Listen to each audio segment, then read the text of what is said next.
Hi guys, welcome to our channel. This is Django Coder. In our last video, we talked about variables, constants, and types. In this video, we will be talking about operators, input and output, and conditional statements.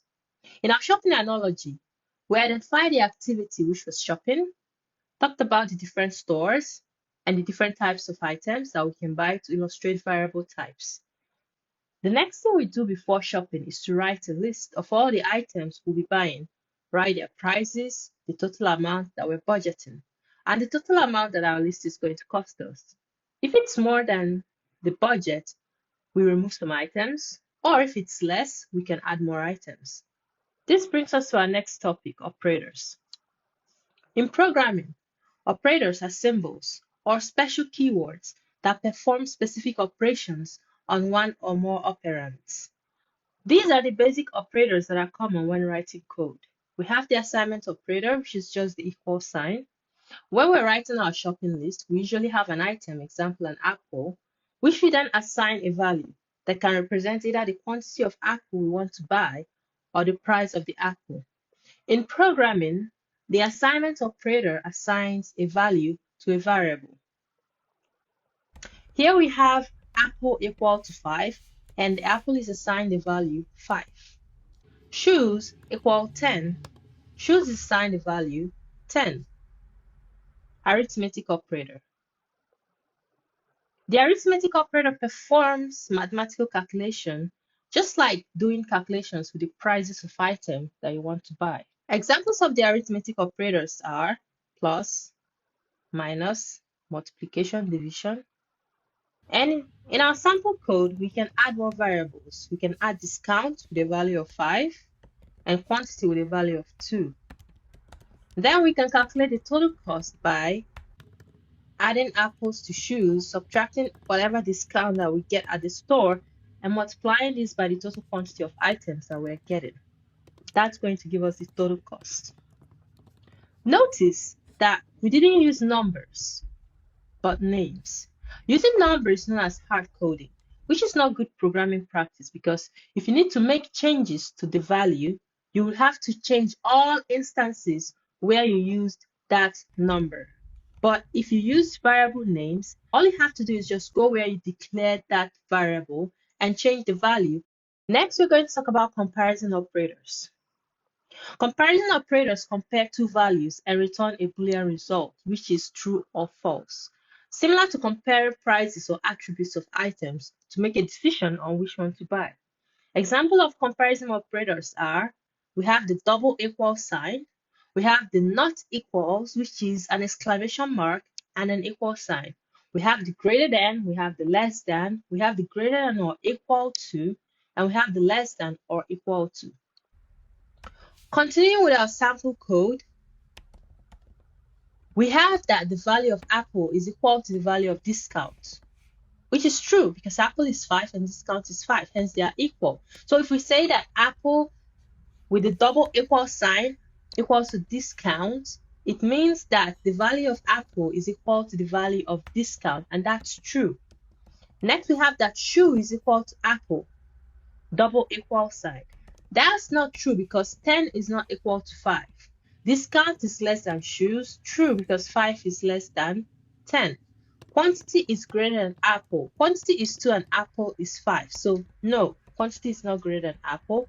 Discount is less than or equal to shoes, which is true because discount is less than shoes, but it says less than or equal. So once one of them is true, then it's true. The same way that apple is less than or equal to discount.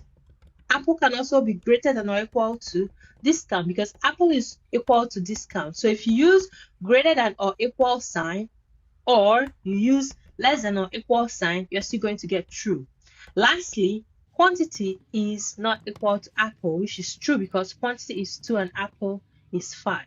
Next, we're going to talk about the logical operators. Logical operators combine multiple conditions and return a Boolean result. Similar to combining different criteria to decide on your purchase. We have the AND operator, which gives a true value only if all conditions are true. while the OR operator gives a true value if any condition at all is true. The NOT operator simply negates all conditions. Next, we're going to talk about input and output. The following make up the I/O components of our code. We have the input, we have the processing, we have the output, we have the feedback loop. Now, input in software development refers to the data or information provided to the software for processing. In our shopping analogy, the input would be the list of items you want to buy, your coupons, your credit cards, etc. Processing represents the action taken by the software in response to the input. This processing is usually done by algorithms, functions, and other components that handle the input data. In the shopping analogy, the processing would involve going to the checkout and having the attendant scan your items and tell you the total price of the purchased items. That would be the processing. Output in software development refers to the results or responses generated by the software after processing the input. And back to our shopping analogy, the output would be the items you received from the store. Feedback loop. There is often a feedback loop that occurs between the output and the next input. This feedback loop is crucial in software development because it helps in improving the software's performance and user experience over time. In the shopping analogy, this feedback loop will be represented by you as a customer reviewing the items you received, which is the output, and then providing feedback or making further requests if needed. For example, if you receive the wrong item, after you get home, you check, oh, this item is not actually what I wanted, or it's not functioning as intended. You take it back to the store for a return or a replacement. Next, we talk about conditional statements.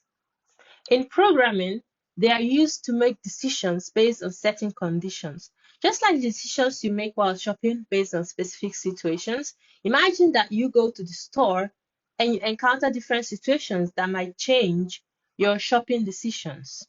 For example, you want to buy bread, but then you don't just want to buy any bread. You want to buy fresh bread. So, these are decisions you make would be like, if the store has fresh bread, I'll buy it. The condition is if the store has fresh bread, and the action is buying it. In programming, conditional statements have different types. You have the if statement, you have the if-else statement, you have the if, else if, and else statements. In our shopping analogy, it's going to look like, if the store has fresh bread, I'll buy it. Action is true. Condition is true. Action is buying it. Else, I'll buy bagels. If you want to use else if, then you have multiple conditions.